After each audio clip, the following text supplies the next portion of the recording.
네, 시청자 여러분 안녕하십니까? 뉴스타트 3부 시작합니다. 대통령실부터 가보겠습니다. 코스피 5,000시대 공약을 내걸었던 이재명 대통령이 취임 뒤에 첫 현장 행보로 한국 거래소를 찾았습니다.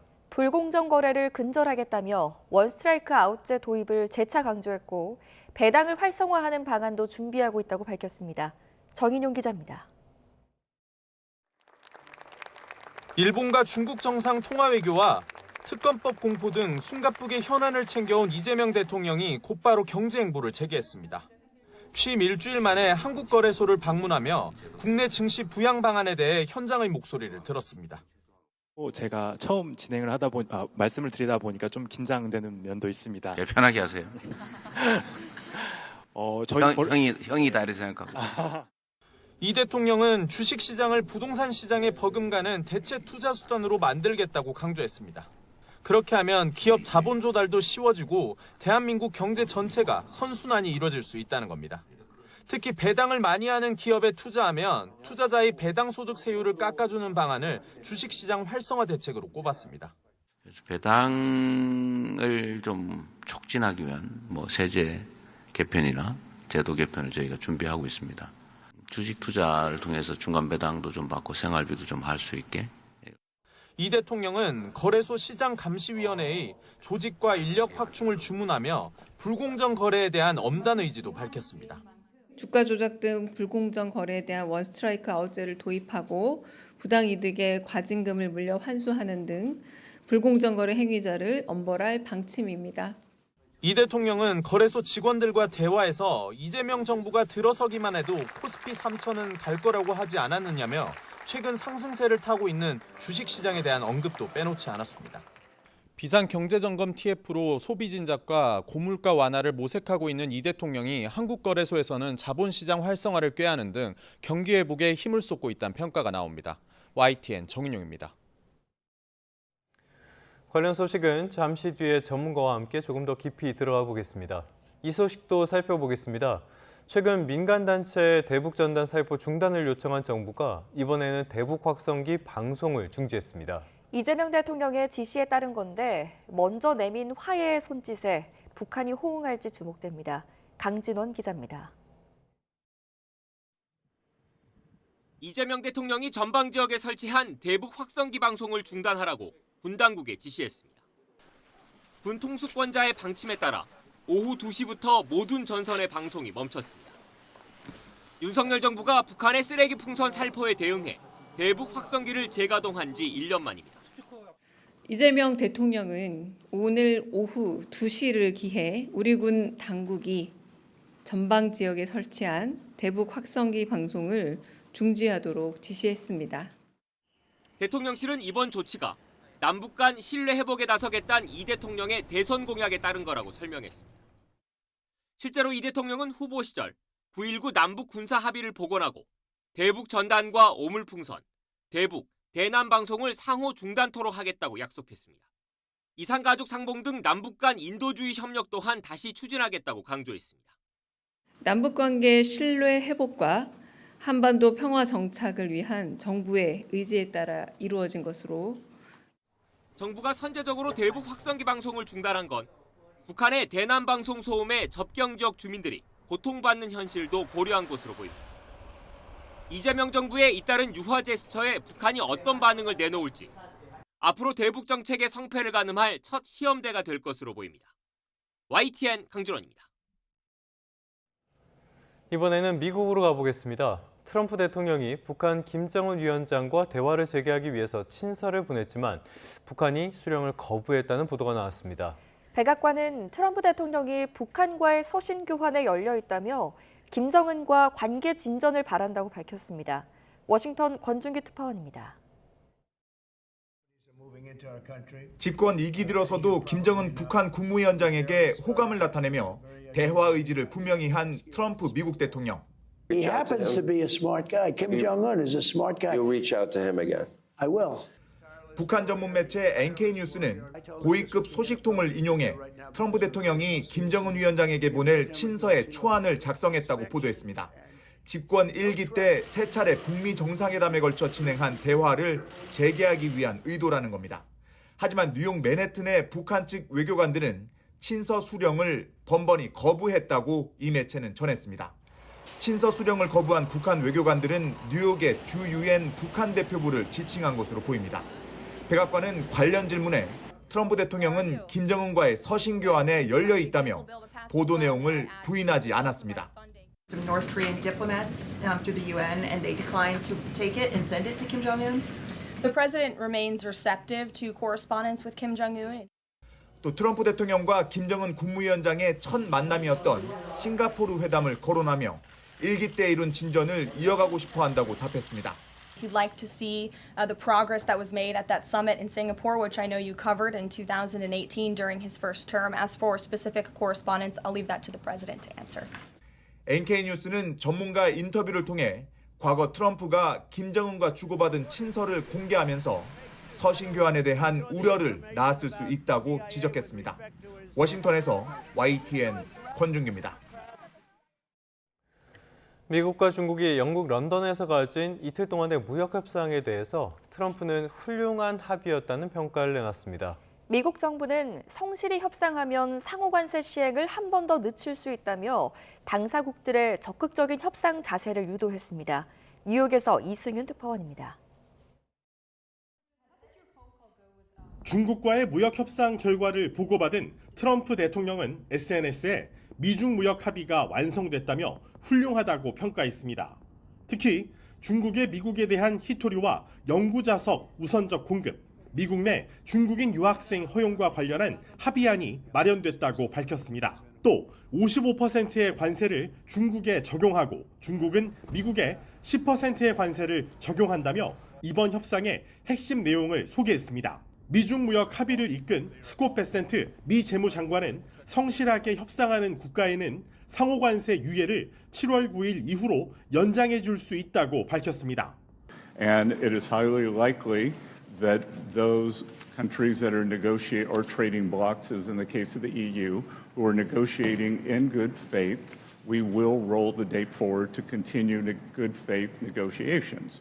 트럼프의 관세 정책에도 불구하고 5월 미국의 소비자 물가 지수는 1년 전보다 2.4% 상승에 그쳐 우려만큼 높아지지는 않은 것으로 나타났습니다. 본격적인 국가별 추가 관세 부과를 7월까지는 유예했기 때문에 수입 물가 상승에 미친 영향이 적어도 5월까지는 제한적이었다는 분석이 나옵니다. 미국의 중앙은행격인 연방준비제도는 여전히 3개월 안에 기업들이 가격을 더 빠른 속도로 올릴 것으로 예상하며 신중론을 고수하고 있습니다. 그렇지만 트럼프는 소비자 물가 수치가 아주 좋다며 연준은 금리를 1%포인트 인하해야 한다고 주장했습니다. 경제 전문가들은 연준이 트럼프의 관세가 물가와 실업률을 동시에 올릴 우려가 있다고 보고 다음 주 연방공개시장위원회 FOMC 회의에서 기준금리를 동결할 것으로 전망하고 있습니다. 뉴욕에서 YTN 이승윤입니다. 오늘의 국회 일정 살펴보겠습니다. 더불어민주당 김병기, 서영교 의원이 출사표를 던진 여당 신임 원내대표 선거에 권리당원 투표가 오늘부터 이틀 동안 진행됩니다. 이번 원내사령탑 선거에서 처음으로 도입된 권리당원 투표는 오전 10시부터 내일 오후 3시까지 온라인으로 진행되고요. 표심 반영 비율은 20%입니다. 박산대 원내대표는 최종 당선자가 결정되는 내일 임기를 마치는 가운데 오늘 오전 고별 기자간담회에서 그동안의 소회를 밝힐 예정입니다. 국민의힘 권성동 원내대표가 오늘 오후 2시 국회에서 고별 기자회견을 진행합니다. 비상계엄 직후인 지난해 12월 취임 이후 탄핵 정국과 대선 과정에서의 소회, 또 최근 논란이 되는 당 쇄신안 등과 관련한 입장을 밝힐 것으로 보입니다. 권 원내대표가 대선 패배 책임을 지고 지난 5일 자진 사퇴 의사를 표명한 가운데 국민의힘은 오늘 14일 후보 등록을 거쳐 16일 새 원내대표를 선출합니다. 국회 정보위원회가 전체 회의를 열어 이종석 국정원장 후보자 인사청문회 계획을 논의합니다. 정보위는 오늘 오전 10시부터 1차 전체 회의를 열고 이 후보자 인사청문회 실시 계획서를 채택한 뒤 관련 자료 제출을 요구할 예정입니다. 지난 10일 이 후보자에 대한 인사청문 요청서가 접수됐는데요. 국회는 요청서를 접수한 날로부터 15일 안에 인사청문회를 마치고 20일 안에 심사 절차를 마무리해야 합니다. 지금까지 오늘의 국회 일정이었습니다. 여당인 더불어민주당 의원들이 검찰청 폐지를 골자로 한 검찰개혁 법안을 추진하기로 했습니다. 김용민, 민형배, 장경태, 강준현, 김문수 민주당 의원은 국회에서 기자회견을 열고 검찰청법 폐지 법안과 공소청 신설 법안, 중대범죄수사청 신설 법안, 국가수사위원회 신설 법안 등 이렇게 4개 법안을 발의했다고 밝혔는데요. 해당 법안에는 검찰청을 폐지하고 기존의 수사권은 행안부 산하의 중대범죄수사청으로, 또 기소권은 법무부 산하의 공소청으로 넘기는 내용이 담겼습니다. 윤석열 전 대통령이 오늘 경찰의 2차 소환 요구에도 응하지 않기로 했습니다. 경호처에 체포방해를 지시했다는 혐의 자체가 성립하지 않는다는 내용의 반박 의견서까지 냈는데요. 경찰은 일단 출석 시한까지 기다려본 후에 추가 소환 여부를 결정할 방침입니다. 부장원 기자입니다. 체포영장 집행을 방해한 혐의 등을 받는 윤석열 전 대통령이 경찰의 두 번째 출석 요구에도 불응하겠다는 뜻을 공식화했습니다. 출석 시한을 하루 남기고 변호인을 통해 불출석 의사를 통보한 겁니다. 윤 전 대통령 측은 30여 쪽 분량의 의견서를 통해 경찰 수사와 출석 요구가 적절하지 않다고 주장했습니다.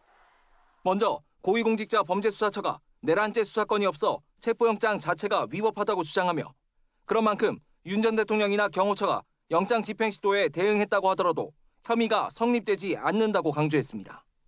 경찰 수사 자체가 위법하다는 주장으로 이런 상태에서 출석을 요구하는 건 정당한 사유가 없다며 충분한 수사를 거쳐 다시 검토해야 한다고 지적하기도 했습니다.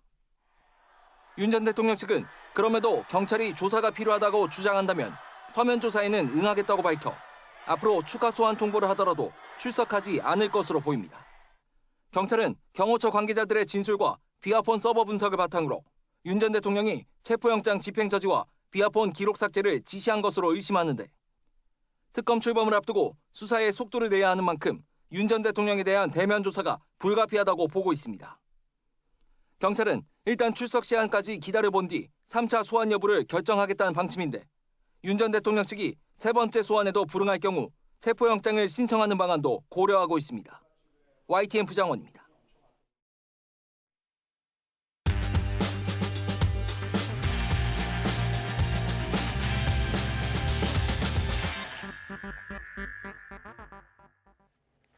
(6월 10일) 목요일 스타트 브리핑 시작합니다. 먼저 서울신문입니다. 이재명 대통령이 대통령 시계를 가성비 높게 제작할 테니 기대하셔도 좋다고 직접 밝혔습니다. 역대 대통령들이 관례로 제작해온 대통령 시계 어떻게 생겼었는지 함께 보겠습니다. 네, 윗줄 왼쪽부터 박정희, 전두환, 노태우, 김영삼, 김대중, 아랫줄 왼쪽부터 노무현, 이명박, 박근혜, 문재인, 윤석열 전 대통령의 시계입니다. 봉황 표시와 함께 친필 사인과 문구 등이 담겨 있습니다. 특히 청와대 방문객과 해외 내빈 등 한정된 대상에게 선물이 되는데요. 이런 이유로 중고 플랫폼에서 높은 가격에 거래되기도 합니다. 이 대통령도 많은 분이 대통령 선물 중에 시계가 비용 대비 효과가 가장 뛰어나다는 의견을 주셨다고 밝혔습니다. 그러면서 상징성과 실용성을 모두 담을 수 있는 선물을 정성껏 준비하겠다고 했고요. 대통령 시계는 그 시대를 대표하는 상징물로도 여겨지는데요. 이번엔 어떤 디자인으로 제작될지 궁금해집니다. 다음 조선일보입니다. 미국 LA에서 시작된 불법 이민 단속 반대 시위가 격화되고 있습니다. 트럼프 대통령은 주 방위군에 이어서 해병대원 투입까지 지시했고요. LA엔 통금령까지 내려졌는데요. 이런 가운데 LA 폭동 트라우마가 가시지 않은 한인들은 또 가게가 불탈라 셔터를 내리고 있습니다. LA의 한인 옷가게 밀집 지역인 자바시장 거리로 가보겠습니다. 평소 같으면 쇼핑객들로 활기가 넘쳐야 하는데 휑합니다. 두세 곳 간격으로 한 집은 셔터를 내렸고요. 문을 연 가게도 인적이 끊겨서 개점 휴업 상태입니다. 이번 사태, 지난 6일부터 LA 일대에서 미국 이민국 요원들이 대대적 단속에 나서면서 시작됐죠. 특히 히스패닉 일용직 노동자들이 많이 일하는 대형마트와 의류 매장 등을 급습해서 무더기로 체포했습니다. 굳은 일을 맡아오던 히스패닉 이주자들이 체포되거나 단속을 피해서 출근은 안 하는 상황인데요. 이들에게 크게 의존하던 한인 상점들도 직격탄을 맞았습니다. 상황이 이렇게 흘러가자 많은 한인들이 이번 시위가 제2의 LA 폭동으로 번질까 우려하는 중입니다. 한인회도 LA 시장과 한인 밀집 지역 보호책 등을 논의했습니다. 시위가 벌써 거의 일주일째 이어지고 있는데 이번 갈등 쉽게 해소될 것 같진 않아 보입니다. 이어서 한겨레 신문입니다. 얼마 전 경기 동탄에 이어 대구에서도 잇따라 여성이 스토킹 범죄 가해자에게 피살됐습니다. 불구속 수사 중에 비슷한 범죄가 반복되고 있는데 스토킹범 구속 수사를 원칙으로 해야 한다는 목소리를 담았습니다. 지난 10일 새벽 대구에서 50대 여성이 자신의 집에서 흉기에 찔려 살해당했습니다. 유력 용의자인 40대 남성은 지난 4월에 흉기를 들고 피해자를 찾아가서 협박한 혐의로 경찰 조사를 받았었는데요. 당시에 경찰은 구속영장을 신청했지만 법원은 영장을 기각했습니다. 대신 경찰은 피해자의 집 앞에 CCTV를 설치하고 피해자에게 스마트워치를 지급했습니다. 하지만 용의자는 새벽 시간대 CCTV가 있는 현관문을 피해서 아파트 외벽에 가스배관을 타고 침입했습니다. 여성계는 가해자를 구속했다면 피해자는 살았을 생명이라고 지적합니다. 이제는 피해자가 숨는 방식이 아니라 가해자를 제재하는 방식으로 피해자를 보호해야 한다는 겁니다. 스토킹 안전 조치가 스토킹 살인을 못 막고 있는 상황인데요. 경찰은 세종까지 도주한 용의자를 아직 쫓는 중입니다. 형사소송법 구속사유를 개정해서 스토킹 범죄 피의자를 구속할 수 있도록 해야 한다는 주장도 나오고 있습니다. 끝으로 동아일보입니다. 지난달에 극단적 선택을 한 제주의 중학교 교사는 가족들의 민원에 여러 차례 시달린 걸로 알려졌죠. 서희초 사건 이후 2년 만에 교권 침해 논란이 다시 불거지고 교원 사회는 들끓고 있습니다. 반면 일부 학부모들은 오히려 소송을 걸면서 맞대응 중입니다.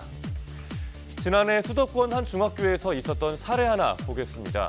교사가 수업 중에 휴대전화를 쓰지 말라고 지도한 걸 두고 학부모가 민원을 10여 차례 제기했습니다. 교권보호위원회에서는 교사에게 사과하고 재발 방지 서약을 하라는 처분이 떨어졌는데요. 그러긴커녕 이 학부모는 불복해서 학교와 교육청을 상대로 행정소송을 제기했습니다.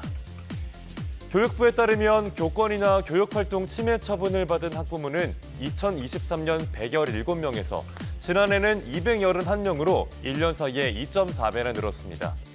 교육계에서는 학부모들이 대입 등을 이유로 시간을 지연시킬 의도로 소송을 거는 경우가 있다고 봅니다. 소송이 진행 중이면 징계가 확정되지 않고요. 특히 고3 2학기 학생부는 대입에 반영되지 않기 때문입니다. 교육계는 소송이 남용되지 않도록 법적 장치가 필요하다고 지적합니다. 이런 가운데 교사단체들은 내일 모레 정부 서울청사 앞에서 대규모 집회를 열 예정입니다. 6월 12일 아침 신문 살펴봤습니다. 지금까지 스타트 브리핑이었습니다.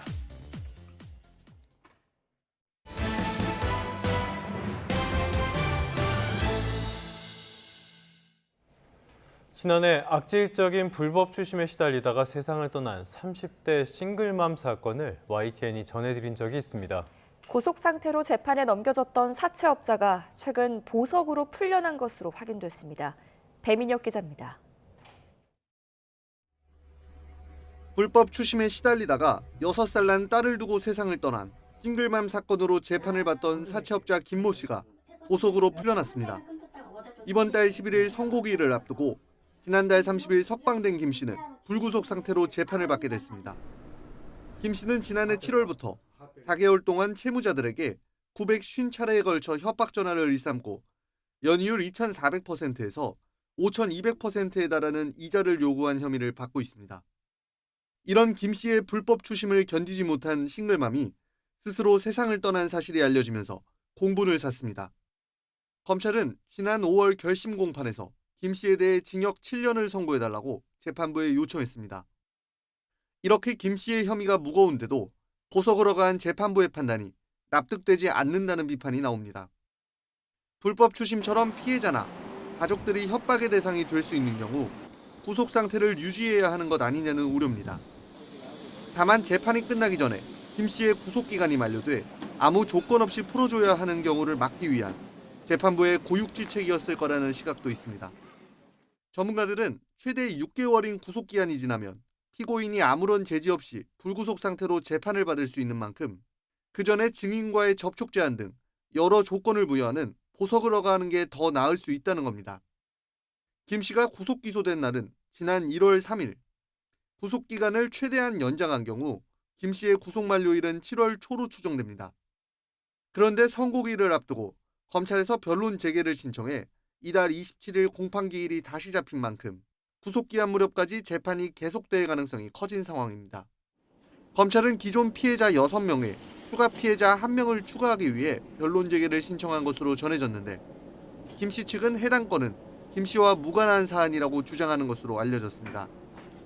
사건이 알려진 뒤 서민들을 대상으로 한 불법 사채와 추심을 뿌리 뽑기 위한 사회적 노력이 이어진 가운데 재판 결과에도 관심이 모아지고 있습니다.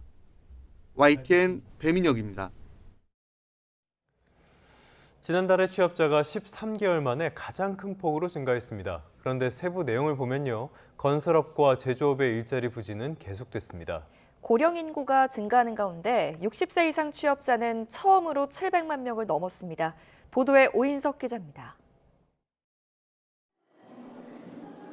지난달 취업자는 2,916만 명으로 1년 전보다 24만 5천 명 증가했습니다.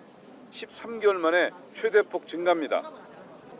보건복지 서비스업이 23만 3천 명, 전문과학기술 서비스업 취업자가 11만 7천 명 늘며 증가세를 이끌었습니다. 반면 건설업과 제조업 취업자 부진은 계속됐습니다. 건설업은 10만 6천 명, 제조업은 6만 7천 명 감소했는데 건설업은 13개월 연속, 제조업은 11개월째 취업자가 줄었습니다. 숙박음식업은 주점과 음식점업 취업자가 줄며 6만 7천 명 감소해 3년 6개월 만에 최대 감소폭을 기록했습니다. 연령대별로는 60세 이상 취업자가 지난달 37만 명 늘었습니다.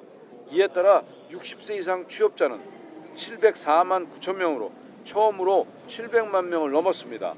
고령인구 증가로 최근 3년간 60세 이상 취업자는 100만 명 넘게 늘었습니다. 인구가 고령화됨에 따라서 60세 이상 인구가 증가하고 있는 가운데 60세 이상 인구의 고용률도 상승을 하면서 60세 이상의 취업자도 꾸준히 늘어나고 있는 것으로 보입니다. 반면 지난달 20대 취업자는 12만 4천 명, 40대는 3만 9천 명 줄었습니다. 정부는 내수 부문과 청년층 고용 어려움이 지속되고 있다고 진단했습니다. 이에 따라 경기 회복과 소비 진작을 위한 2차 추경 예산안을 신속히 마련하고 AI 등 차세대 첨단 산업을 집중 육성해 중장기적으로 양질의 민간 일자리를 창출해 나가겠다고 밝혔습니다. YTN 오인석입니다.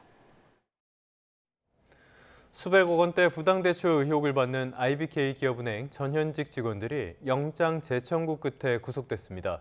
서울중앙지방법원은 오늘 특정경제범죄 가중처벌법상 배임과 사기의 혐의로 각각 구속영장이 재청구된 기업은행 직원 조모 씨와 전 직원 김모 씨에 대해 구속영장을 발부했습니다. 앞서 지난달 말에 청구된 구속영장은 방어권 침해 우려 등을 이유로 기각이 됐는데요. 이번 재판부는 두 사람이 증거를 없애고 도망할 염려가 있다며 영장을 발부했습니다. 금융감독원과 검찰은 기업은행 전현직 임직원인 조 씨와 김 씨, 그리고 여러 거래처 등이 연계해 882억 원 상당의 부당대출이 이뤄진 것으로 보고 있습니다.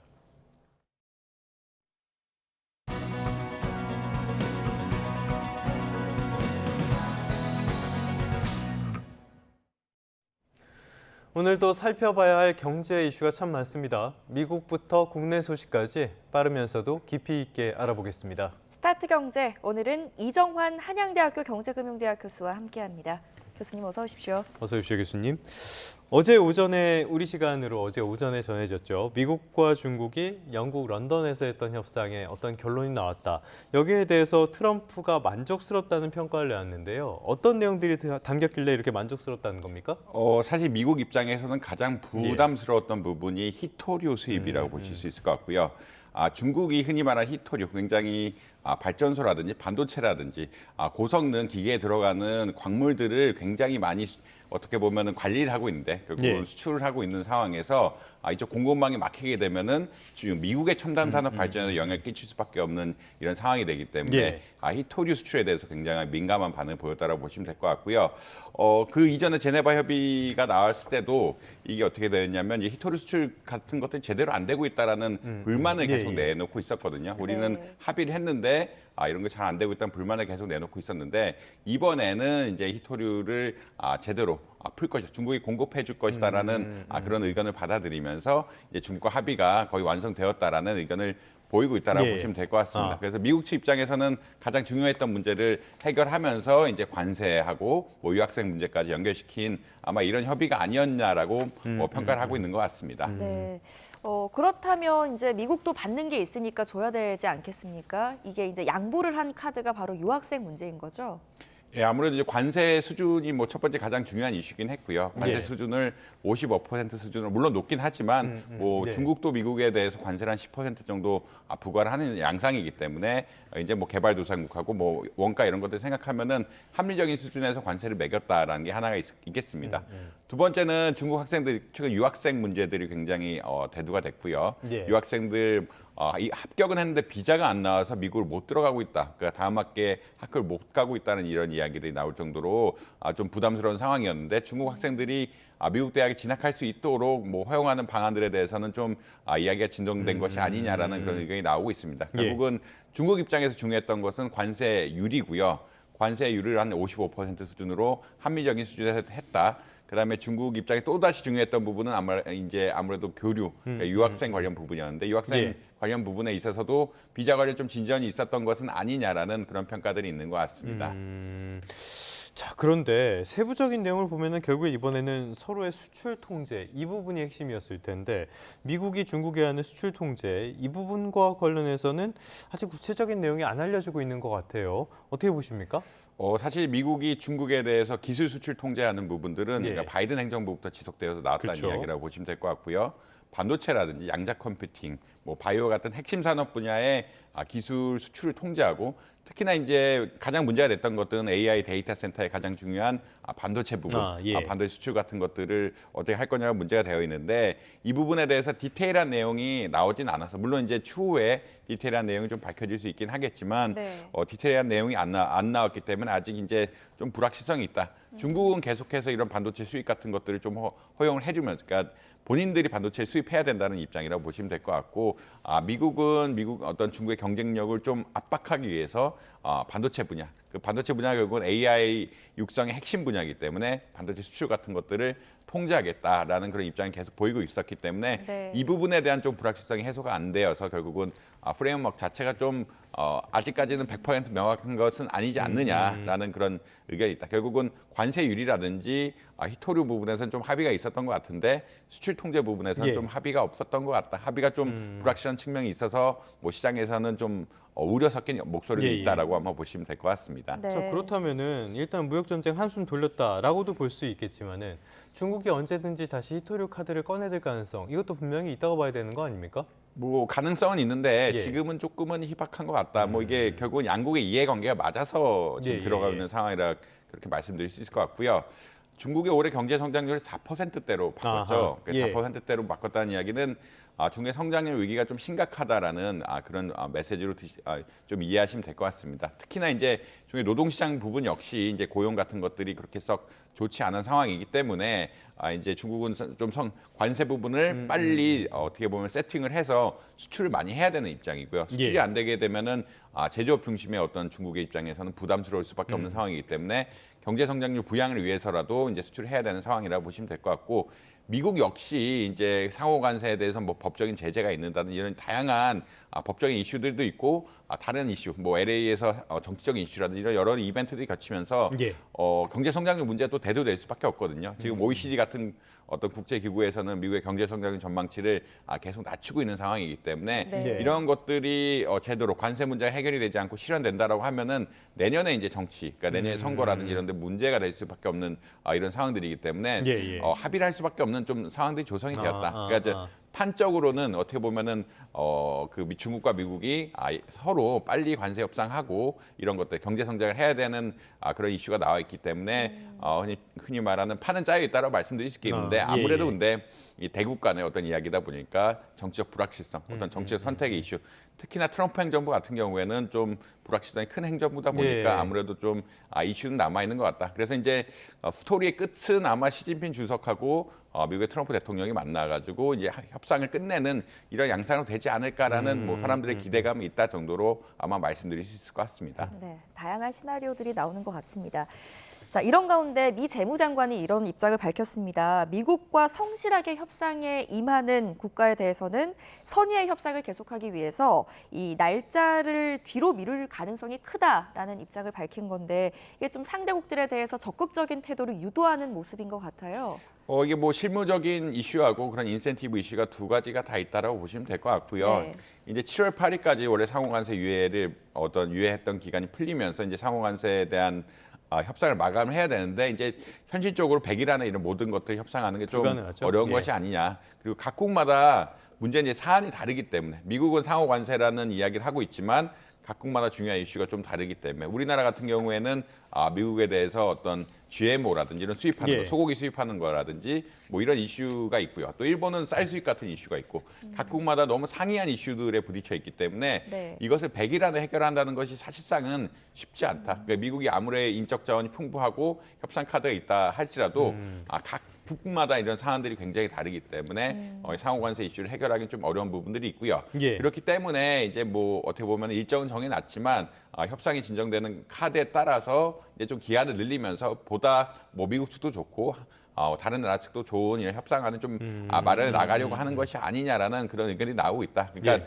100일 동안 정해진 건 정해진 건데 아무래도 너무 여러 나라들을 한꺼번에 상대해야 되는 이런 이슈가 있다 보니까 그리고 각국의 이해관계가 미국은 상호 관세라는 그 관세안으로 결정이 되지만 너무나 다른 이슈들이 많기 때문에 미국 입장에서도 사실 좀 부담스러울 수밖에 없는 이런 상황이다라는 것은 말씀드릴 수 있을 것 같습니다.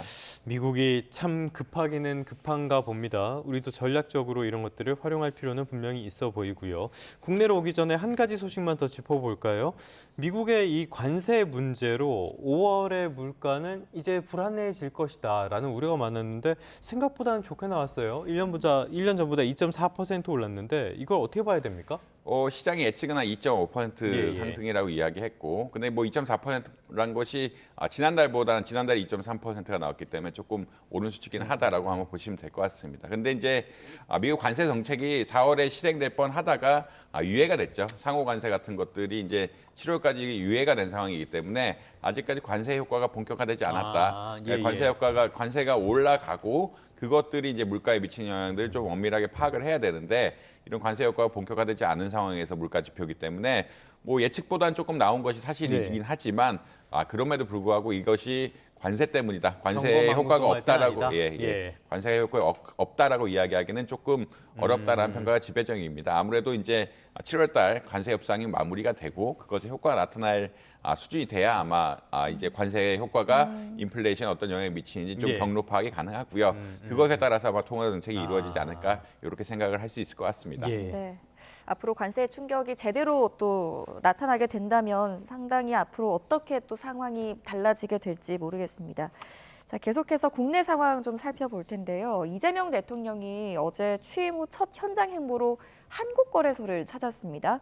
이 자리에서 주식시장을 부동산 시장에 버금가는 대체 투자 수단으로 만들겠다라고 강조했는데 그 일환으로 배당 촉진제 준비 중이다 이런 이야기를 했습니다. 여기에 대해서 어떻게 생각하십니까? 일단은 어제 큰 얘기는 중간 배당 이야기가 하나가 있었고요. 중간 배당이라는 것은 우리는 보통 1년에 한 번씩 배당을 하는데 미국의 기업들, 특히나 이제 배당을 중요시하는 기업들은 분기마다 배당을 하거든요. 이게 수익이 나면 배당하는 구조를 만들어서 이제 이 배당을 통해서 흔히 말하는 투자자들의 생활을 보존할 수 있는, 그러니까 배당이 1년에 한 번 나오면은 아무래도 관리 같은 것도 어렵고 이제 수익 실현 같은 게 어려우니까 배당의 횟수를 늘리면서 이제 투자자들이 이것을 소득처럼 이용할 수 있는 계기를 하나 만들겠다는 이야기가 나왔고요. 근데 이런 것들 촉진하기 위해서 흔히 말하는 그 배당 촉진 세제 같은 것들을 도입하는 방안을 고려 중이다라고 이야기를 하고 있는 상황입니다. 그러니까 배당 촉진 세제 같은 것들은 대표적으로 이제 배당을 받게 되면은 그 흔히 말하는 배당을 많이 받게 되면은 우리가 종합소득세로 들어간다고 보통 이야기를 하고 있거든요. 배당 2천만 원이 넘어가게 되면은 이 부분은 종합소득세로 들어가면서 세율이 굉장히 높아지게 됩니다. 그 이래까지는 한 14% 정도의 세금만 내면 되는데 이후에는 뭐 50%까지 거의 세금이 가능한 이런 수준으로 가기 때문에 분리과세, 그러니까 배당을 많이 하는 기업들에 대해서는 그리고 배당을 많이 하는 기업들의 배당 소득을 받는 사람들에 대해서는 분리과세를 해주겠다는 이론들이 많이 나오고 있다라고 아마 보시면 될 것 같고요.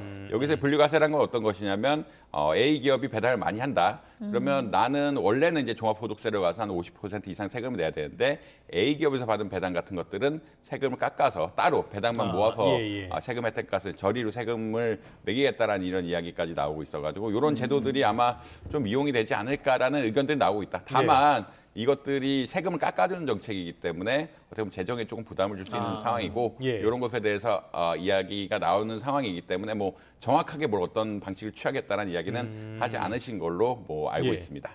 뭐 우리나라 기업들의 배당 성향이 좀 부족하다 이런 평가도 있었지만은 외국을 봐도 기술 기업 같은 데는 그렇게 잘 하지 않는 기업들도 있고요. 이런 부분도 정교하게 계획을 짜서 가는 게 좋을 것 같습니다. 그런가 하면은 이 대통령이 주가 조작 원 스트라이크 아웃제를 도입하는 이런 내용도 이야기를 했어요. 원 스트라이크 아웃 이 부분에 대해서 어떻게 평가하십니까? 주가 조작이란 것이 이제 아무래도 중대한 이슈고 그다음에 주가 조작을 한 사기꾼들이죠. 사실 사기꾼들이 재범률이 굉장히 높다. 30% 이상 재범률이 높다는 이런 취지 하에서 만약 주가 조작을 할 경우에는 흔히 말한 이 수사를 받은 사람들이 끝나더라도 5년 이상 혹은 10년까지 이제 어떻게 보자면 다시 금융시장을 못 돌아오게 하겠다라는 제도라고 보시면 될 것 같고요. 사실 이제 이번에 자본시장법이 개정이 되면서 이번 원 스트라이크 아웃 제도가 일부 도입이 됐는데 이게 지금 제도로는 5년 동안은 이런 그 흔히 말하는 금융범죄, 주가 조작 범죄를 하신 분들이 그 금융시장에 돌아올 수 없게 하는 이런 구조가 생겼는데 이런 것을 아마 늘리거나 하는 법안을 만들지 않을까라는 의견들이 나오고 있다라고 한번 보시면 될 것 같습니다. 네, 계속해서 코스피 이야기 해보겠습니다. 새 정부가 출범한 후에 허니문 랠리가 계속되고 있는데 어제 코스피가 3년 5개월 만에 2,900대 돌파하고 마감했습니다. 이게 아무래도 이제 새 정부가 출범하고 나서 정책의 기대감이 반영된 결과라고 보면 될까요? 아무래도 이제 허니문이라는 게 여러 가지적으로 해석이 될 수 있을 것 같고요. 일단은 뭐 불확실성이 해소된 측면이 하나가 있다. 그리고 이제 흔히 상법 개정이라든지 배당 소득에 대한 이야기를 강화하면서 어떻게 보면 투자자를 위한 어떤 이야기들이 나오고 있다. 그러니까 투자자들이 현실적으로 배당을 많이 가져갈 수 있는 이런 이야기들이 나오고 있기 때문에 이런 상황들이 좀 반영된 것이 아니냐라는 의견들이 나오고 있고요. 근데 뭐 흔히 말하는 코스피가 5천까지 달성하는 건 사실 쉽지 않은 이야기인데 이미 3천 정도는 한번 달성했기 때문에 새 정부 기대감에 3천 정도는 돌파할 수 있지도 않을까라는 의견들도 나오고 있다. 특히나 이제 배당을 많이 줄 수 있는 주식들에 대해서 좀 이런 기대감들이 많이 형성되어 있다라고는 보시면 될 것 같습니다. 최근에 보면은 외국인 투자자들도 우리나라 주식을 다시 사기 시작하는 것 같아요. 이 배경은 어디에 있다고 보시나요? 아무래도 이제 반도체 업황 같은 것들이 하반기에 좋아질 것 같다라는 기본적인 의견이 있고요. 그렇기 때문에 삼성전자라든지 하이닉스 쪽으로 조금 가는 이런 경향이 있고 어제 좀 하이닉스 많이 올랐거든요. 하이닉스 많이 오른 경향들이 있고요. 그다음에 아무래도 이 배당 소득에 관한 이제 주주 친화적인 정책들의 부분이 하나가 또 있습니다. 그다음에 지적할 수 있는 부분들은 최근에 바클레이스라든지 이런 보고서를 보면은 한국의 경제 성장 전망치를 오히려 올렸거든요. 올리는 기반은 하반기에 재정 정책을 굉장히 세게 할 것이다라는 기대감이 반영이 되어 있고 그렇다는 이야기는 하반기 경제 성장률이 추세가 조금 상승이 되면서 적어도 단기적으로는 주가 부양의 호재로 작용할 수 있다라는 이런 방향이기 때문에 이 부분에 대해서 이제 평가들이 좀 좋은 것이 아니냐. 그래서 시장 자체에 대한 어떤 불확실성에 대한 해소, 그다음에 흔히 말하는 주주 친화적인 정책, 그다음에 적극적인 재정 정책에 대한 기대감들이 반영이 되면서 또 반도체 같은 것들에 대한 업황 같은 게 반영이 되면서 외국인 투자자들이 조금 오는 상황인 것 같다. 뭐 개인적으로는 이런 의견을 가지고 있습니다. 뭐 지금까지 우리 시장이 너무 가치에 비해서는 저평가가 돼 있었기 때문에 이거는 분명히 환영할 만한 소식인 것 같습니다. 코스피 5천에 대한 기대감도 커질 것 같아요. 반대로 코스닥 이쪽은 어떻습니까, 상황이? 코스닥도 뭐 약간 오르는 상황이 기본적으로 같은 주식 시장이기 때문에 오르는 상황이라고 보시면 보시면 될 것 같고요. 아무래도 이제 그 코스피가 배당 여력이 더 좋기 때문에 네. 탄력은 코스피 쪽에서 좀 더 많이 받고 있다라는 예. 그런 상황이 될 수 있을 것 같습니다. 특히나 이제 외국인 투자 같은 경우에는 코스피 쪽으로 좀 몰려가는 경향. 기본적으로 외국인 투자 비중이 코스피 쪽이 좀 많기 때문에 뭐 이런 아무래도 코스피에 비해서는 코스닥 혜택을 조금 덜 받고 있는 상황들이긴 한데 그럼에도 불구하고 뭐 상법 개정이라든지 이런 것에 혜택을 받을 수 있는 주가 그리고 아무래도 시장이 같이 움직이는 이런 경향성들이 있기 때문에 코스닥 역시 어제 뭐 코스피보다 상승폭을 높이면서 뭐 기대감들이 좀 반영되고 있다라고는 아마 생각하시면 될 것 같습니다. 예. 네, 알겠습니다. 오늘 여기까지 듣겠습니다. 이정환 한양대학교 경제금융대학 교수와 함께했습니다. 잘 들었습니다. 고맙습니다.